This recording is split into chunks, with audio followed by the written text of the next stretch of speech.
Meus irmãos, apenas algumas novidades com relação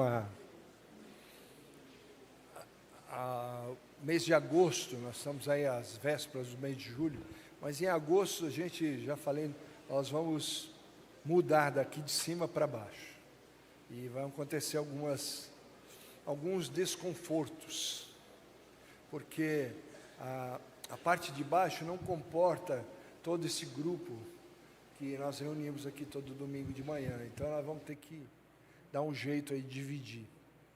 Para isso nós vamos fazer um culto às 8 horas da manhã. Você que acorda bem cedo, que gosta de acordar cedo, você vai poder vir às 8 até às 9. Vai ser um culto, vamos assim, mais condensado, apenas com músicas cantadas, sem bandas, sem coral, das 8 às 9, mais simples, e depois vamos ter a escola dominical. Aí depois da escola dominical, aí sim o culto da manhã, que a gente espera que tenha mais gente ainda e tal. Tudo isso lá embaixo, está sendo preparado com muito cuidado. Vocês vão gostar do que vocês vão ver ali. Para isso, como pastor, eu sou um pouco que pode falar sobre isso. Não deixe de ser um dizimista fiel. Continue contribuindo para que a igreja possa fazer frente aos compromissos que ela possui.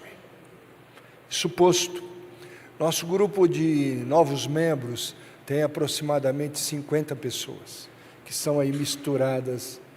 E tudo bem aí? Eu falei que você estava dormindo, você viu? Aí, meus irmãos, esse grupo ele estuda uma sequência de textos e de lições que dizem respeito a componentes elementares da nossa fé. Aqui ninguém não quer que você saia da classe de novos membros como um teólogo, não é isso. A gente simplesmente vai falar um pouco sobre um dos tópicos que essa classe estuda, que é sobre oração. E eu confesso para vocês que falar sobre oração é bem mais fácil do que orar. Orar é um dos mais difíceis exercícios espirituais que a gente possa ter na vida. É muito difícil. É mais fácil você se dedicar num projeto social, cantar no coral, mas oração é alguma coisa séria. E é tão séria que os discípulos de Jesus, na época, eles perceberam que Jesus tinha uma hora que ele dava um perdido, saía e ia para o monte orar sozinho. E eles perceberam a conexão que havia entre a oração de Jesus e o poder que ele exercia, as coisas que ele fazia. Aí chegou uma hora que eles disseram assim para Jesus: Senhor, ensina-nos a orar. Eles pediram, eles queriam aprender a orar, e Jesus ensinou. A oração, então, é uma prática devocional, é um oferecimento que a gente faz das nossas intenções, dos nossos desejos a Deus, e a gente oferece essa oração, em primeiro lugar, é a Deus, o Pai. Já vi muita gente orando: ó Jesus, me abençoa. Não tem erro nisso, mas o modelo que a gente encontra nas Escrituras, sobretudo do Pai Nosso, Jesus diz assim: vós orareis assim, Pai Nosso. Ele estava ali ensinando, ele deu um modelo. Esse modelo que ele deu, não significa que a gente tem que repetir aquela oração várias vezes. A gente até pode orar várias vezes. Nós aqui já fizemos a oração do Pai Nosso várias vezes. Mas ali é um modelo, uma estrutura de modelo, o que deve conter numa oração. Assim, eu gostaria de ver com vocês, eu baseei esse meu estudo no compartilhar Tinha um homem que eu admiro muito, que é um teólogo americano, C. Sproul. Ele é um homem que eu admiro pela vida devocional dele e pelo conhecimento teológico. Então ele não tem apenas conhecimento teológico e é uma terra árida, não. E também ele não tem só a parte emocional, o espiritual, e não tem a cabeça vazia. Não, a cabeça dele é cheia e o coração é em chamas, como diz lá o provérbio, não o provérbio, o lema do seminário Calvin, lá em Michigan, diz assim: um coração que eu ofereço o meu coração em chamas para ti. Bom, vamos aqui voltar. Então, a quem devemos orar? Primeira coisa que a gente tem que saber, a Deus. Então não se ora para parente, não se ora para santo, não se ora é para o Pai, Deus, segundo Jesus. Em nome de quem devemos orar? Isso a gente entende. Quando a gente vai falar com uma pessoa muito importante, às vezes a gente fala assim: ó, eu estou aqui a pedido do doutor fulano e tal. Bom, pode entrar. Então, o mediador, aquele que faz, que abre as portas para que eu e você possamos chegar ao Pai, é Jesus. A Bíblia também me ensina, lá em Romanos 8, 26, que quando a gente ora, o Espírito Santo intercede por nós com gemidos inexprimíveis. Então, há aqui a trindade toda participando de uma oração. Eu estou passando rápido aqui os tópicos do estudo, depois você que está na classe catecúmenos, você pode ver em casa. Qual deve ser a frequência da nossa oração? Lá em Tessalonicenses 5,17 diz assim: orai sem cessar. Jesus costumava orar, e a Bíblia diz que ele orava constantemente falando com o Pai, e ele orava crendo que aquilo ia acontecer. Porque sem fé é impossível agradar a Deus. Muitos cristãos sinceros lutam com a oração. Sentem-se culpados por não orarem o suficiente ou por não saberem exatamente como orar. Essa luta não é nova, como eu citei no início. Até mesmo os discípulos de Jesus, que o acompanhavam diariamente, reconheceram a dificuldade e fizeram o mais importante de todos os pedidos. Está lá em Lucas 11, 1. Senhor, ensina-nos a orar. Então, se a gente vai começar uma aula sobre oração, vamos dizer todos juntos o que os discípulos disseram: Senhor, ensina-nos a orar. Mais uma vez. Senhor, ensina-nos a orar. Foi isso que os discípulos pediram para Jesus.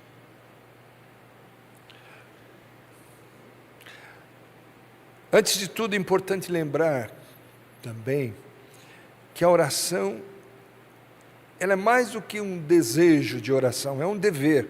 Somos chamados a orar sem cessar. É também um privilégio glorioso ter acesso ao trono de graça do Deus Todo-Poderoso. Um dos exemplos mais interessantes que eu creio é a oração de Ana. A Bíblia diz que tinha um homem, Eucana, que ele tinha duas mulheres. Uma tinha filhos e a outra não podia ter filhos. A que tinha filhos, ela se julgava muito especial, ou mais especial que a outra. Se ela ficasse na dela, tudo bem, mas a Bíblia diz que ela insultava Ana, porque ela não poderia ter filhos. e Ana vivia triste. A Bíblia diz que Ana chorava e o marido, Eucana, um dia chegou para ela e disse para ela assim: mas Ana, eu não sou melhor para você do que 10 filhos? Ele estava se achando, mas era isso que ele falou. Está na Bíblia, está na Bíblia. Mas é claro que são sentimentos diferentes de uma mulher para um homem e de uma mulher para o seu filho. E a Bíblia diz que ela foi e buscou em lágrimas uma oração persistente, perseverante. A sua oração foi ouvida, que resultou no nascimento de Samuel. Teve todo aquele drama quando ela estava orando, que ela começou a mexer a boca, e o profeta viu aquilo lá, o profeta Eli, se não me engano, viu ali, ela mexendo a boca, falou: essa mulher está bêbada. Foi lá, deu uma bronca nela: o que você veio fazer aqui de fogo na igreja? Aí a Bíblia diz que ela falou: não, na verdade eu sou uma mulher perturbada de espírito.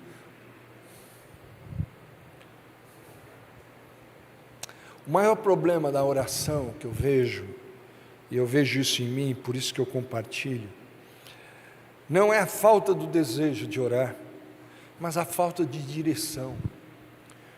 Como orar? O que deve conter a oração? O modelo maior, nós vamos ver mais para frente, é a oração dominical, a oração do Pai Nosso. Mas esse professor, o Sproul, ele dá aqui, baseado nos seus estudos e naquilo que ele vê nos Salmos, ele colocou pelo menos 4 componentes que toda oração deve conter. A gente pode aduzir outros componentes, mas eu achei tão interessante, tão prático. O primeiro componente numa oração é adoração. Tem gente que vai falar com Deus, nem cumprimenta Deus, vamos assim dizer. Já chega pedindo: oh Deus, dá isso, aquilo. O que ele está mostrando, baseado nos Salmos, é que a maior parte dos homens de Deus do Velho Testamento tinham um processo para chegar ao pedido. E é nesse caminhar que ele diz: a primeira coisa, a oração deve começar com um coração voltado para a grandeza de Deus. Jesus ensinou a oração do Pai Nosso com essa: Pai Nosso que está nos céus, santificado seja o teu nome. Adoração é reconhecer quem Deus é e contemplar sua santidade e soberania. Então, antes de você pedir qualquer coisa, quando você for orar, lembre-se das grandezas e diz: pastor, eu não tenho essas palavras bonitas, então eu recomendo você a ler alguns salmos. Os salmos têm expressões bonitas, que são ditas pelos vários salmistas. Assim, é uma oportunidade de você aprender termos novos, se está na Bíblia, é que agrada a Deus. Durante o meu sermão agora de manhã, eu lembro que num dos comentários que foi feito, é que a gente tinha que elogiar a esposa, né? Com criatividade, e ele mandou ler o livro de Cantares, né? Você vai lá no livro de Cantares, o camarada fala para a amada: as éguas de Faraó eu te comparo, ó amada minha. Se você falar isso para sua mulher, você apanha, hoje em dia, porque não é um termo próprio para a nossa cultura. Mas leia o livro de Cantares, você vai ver. Aí ele compara o cabelo dela com uma folha da palmeira e coisa e tal. Da mesma maneira com Deus, a gente tem que aprender a expressar para Deus e a gente saber quem Deus é e quem nós somos, para falar com Ele. E às vezes existe hoje uma moda de falar a Deus de maneira displicente, como se fosse o cara lá de cima, expressão mais esdrúxula, mais horrível. Nós temos que saber quem nós somos e quem Deus é. Tem que haver reverência. Ontem eu comentei com a Miriam, nós estávamos lá na casa do Samuel, e eles fazem oração, e tem as ajudantes que estão lá, e elas participam da oração. Só que o Samuel agora está numa idade assim, ele põe as mãozinhas, e ele fica de olho para ver quem não fecha os olhos. Então ele põe a mãozinha, aí a empregada, coitadinha, ela não fechou o olho. Então ele voltou para ela e falou assim: Nena, reverência, porque o pai dele fala para ele. Aí ela falou assim para mim: eu podia ficar sem essa hoje, viu? Menina, uma criança de 2 anos, mandar eu ter reverência, e é a verdade pura. Eu me lembro do meu avô, que quando a gente ia no quarto dele, vamos orar? Vamos. Aí ele levantava, e aí a gente ia orar com ele, era de joelho na cama, ali na cama dele. Ele não deixava a gente orar sem camisa. Vai botar camisa. Mas, como assim? Não, vai colocar camisa. Aí a gente voltava, quer dizer, faz parte. Não é que Deus vai ouvir ou não deixar de ouvir se eu estou de camisa ou sem camisa, mas indica uma atitude, né, de reverência para Deus. Então, a primeira parte da oração tem que ser adoração. Então, você vai orar, você reconheça quem Deus é, o que Ele tem sido, a sua misericórdia, seu amor, sua grandeza, seu perdão, sua graça. Mais do que louvor. Alguns dizem que no louvor você agradece a Deus pelo que Ele faz. Na oração você agradece a Deus e reconhece aquilo que Ele é. Então a primeira parte da oração tem que conter a adoração. Segunda parte, confissão. Ao adorarmos a Deus, percebemos nossa pecaminosidade. Ninguém pode olhar para a santidade de Deus sem perceber o próprio pecado. Como Isaías disse: ai de mim, estou perdido, porque sou um homem de lábios impuros. Confissão é um ato de honestidade espiritual e restauração da comunhão com Deus. Se confessarmos os nossos pecados, Ele é fiel e justo para nos perdoar e nos purificar de toda injustiça. É a promessa lá de 1 João 1:9. Então, confissão é exatamente isso, um ato de honestidade espiritual.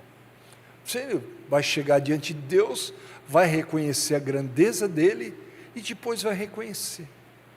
Agora, eu e você temos que aprender a pedir perdão, não no atacado, mas no varejo. Porque tem gente que ora assim: Senhor, perdoa a multidão dos meus pecados. Pede perdão no atacado, mas na hora de cometer é um por um. E às vezes, essa forma de pedir perdão a Deus, no atacado, você não chama o pecado que você cometeu, do qual você está arrependido, pelo nome, para você lembrar e não cometê-lo mais. Então, segunda parte de uma oração, primeira adoração, a segunda, confissão. Terceira parte de uma oração são as ações de graças. Reconhecer as bênçãos recebidas. É o momento que você agradece a Deus as coisas que Ele tem prometido dar e de fato deu. Reconhecer, ser uma pessoa grata. Paulo nos exorta na Bíblia, lá em Tessalonicenses 5,18, em tudo dai graças, porque esta é a vontade de Deus em Cristo Jesus para conosco. E se você acha, não, mas Deus sabe todas as coisas, Ele que deu, Ele que dá tudo isso, é só você lembrar da cura dos 10 leprosos, que foram curados os 10, mas só um voltou para agradecer. E ele mesmo pergunta, não eram 10?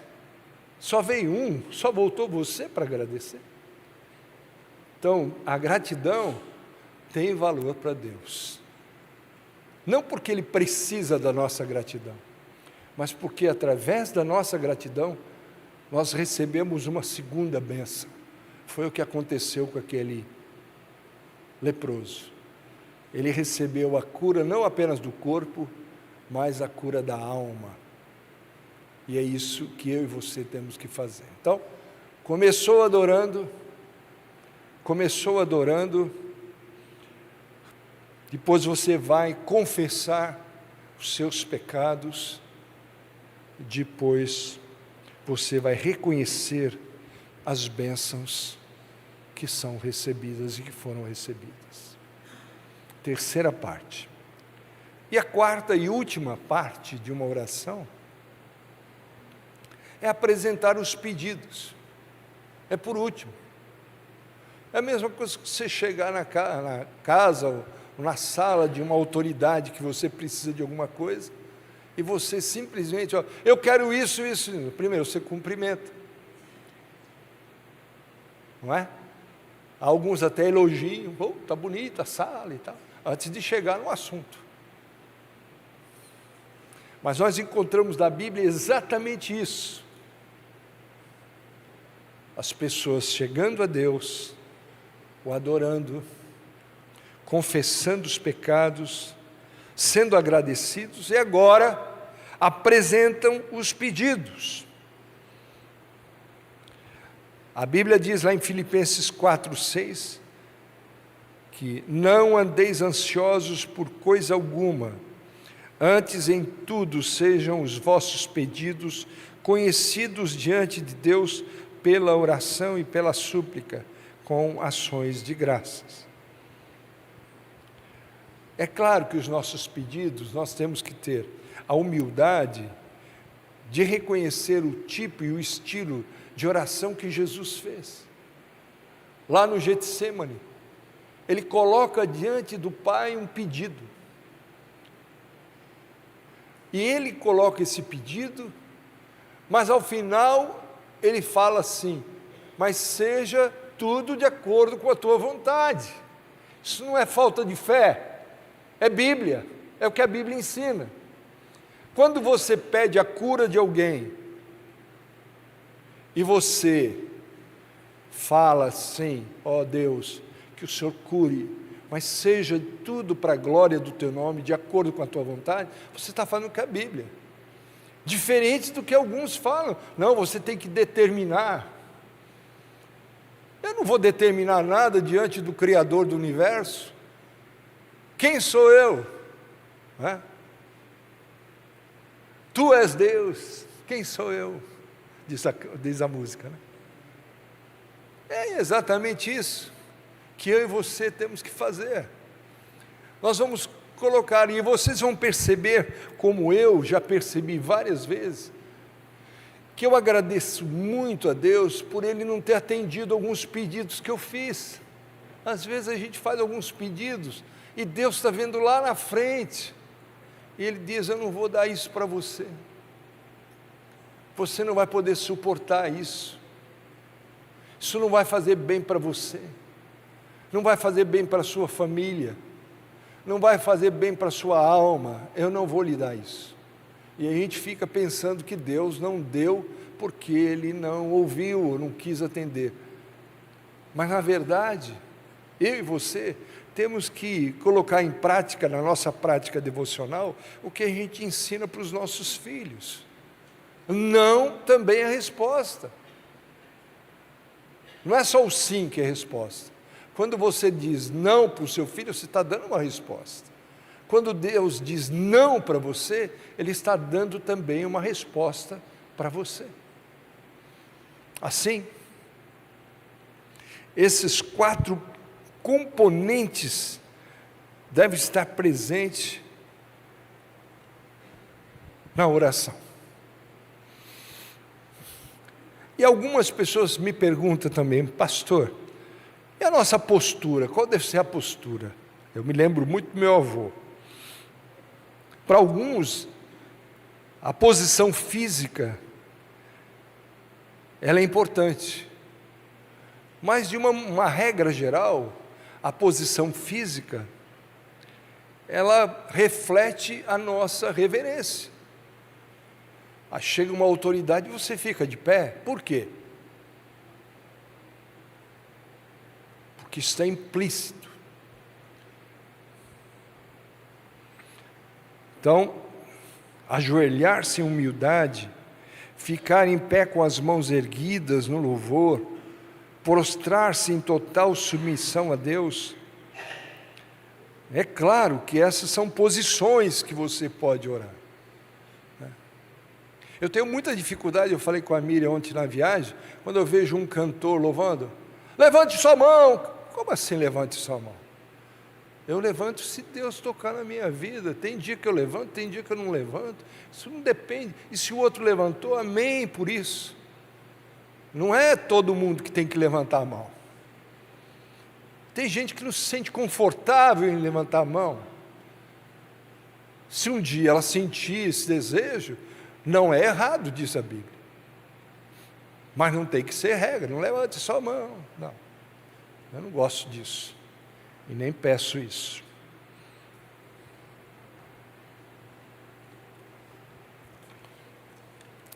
Se a gente for olhar um pouquinho mais de perto a oração dominical, a gente vai notar que a primeira parte da invocação, quando a gente fala Pai Nosso, há uma intimidade. Aqui é a primeira vez que Deus é colocado nesse nível de ser alguém como nosso Pai. Pai Nosso. Jesus ensinando que os discípulos eram seus irmãos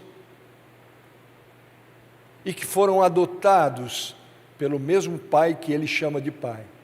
Então, quando você diz Pai Nosso, quando a igreja usa essa palavra Pai Nosso, nós estamos dizendo que nós somos irmãos. Aqui há uma intimidade com reverência na invocação. As petições, se vocês forem notar na oração dominical, são centradas na glória de Deus. São petições sobre necessidades diárias, e a conclusão volta à exaltação e adoração.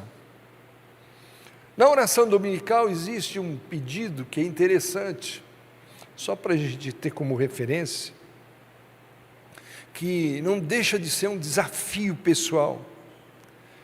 Devemos pedir perdão a Deus com o compromisso de também perdoar os outros. Jesus nos ensina a perdoar como fomos perdoados por Deus. Nós estamos dizendo assim, perdoa as nossas dívidas assim como nós perdoamos os nossos devedores. Nós estamos dizendo, o mesmo critério que eu uso para perdoar pessoas que me ofendem, o Senhor use comigo, Deus. Aí a coisa complica.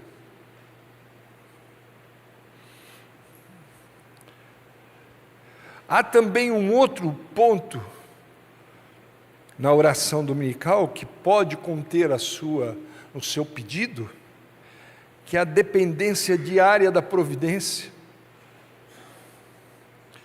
Ao pedir o pão diário, o pão nosso, Em hebraico é et lechem, pão, hukenu, o pão nosso. Quando eu peço pão diário, tendo 5 milhões investidos na bolsa, parece um contrassenso, mas não é. Não é, porque as coisas podem mudar um piscar de olhos. Ao pedir o pão diário, reconhecemos nossa total dependência de Deus para tudo o que precisamos. E tem mais. Tem gente que tem muito dinheiro, pode comprar a comida que ele quiser, o pão que ele quiser, mas ele não pode comer. Não tem saúde para comer. E aí? Então, o pão nosso de cada dia nos dá hoje. É importante pedir o pão de hoje. Alguns textos, como um dos salmos que fala: dá-me o pão que estou acostumado. A oração dominical também tem um pedido especial, uma proteção espiritual, nos livre do mal. Se você for olhar no original, a palavra mal não é mal abstrato, nos livre do maligno, do diabo, do capeta. É isso que nós estamos pedindo. Pedimos proteção contra as tentações e contra o poder de Satanás. Nossa segurança espiritual vem da proteção de Deus. Enfim, aí a oração conclui dizendo que a glória pertence a Deus. Finalizamos a oração, reconhecimento que o reino, o poder e a glória pertence a Deus. Encerramos com confiança e adoração. Amém. Então, só para lembrar, caminhando para o encerramento, oração a Deus e sempre em nome de Jesus. O nome de Jesus é a chave que abre a porta para a gente entrar na presença de Deus. Deus te atende não porque você é bom, mas porque Jesus é bom. E Ele vê você através de Jesus, como se fosse um papel celofane. Acho que aqui tem pouca gente da minha idade, mas eu me lembro quando tinha só TV preto e branco. E um dia eu peguei um celofane e pus em frente da minha TV preto e branco. Eu era menino, para ver colorido.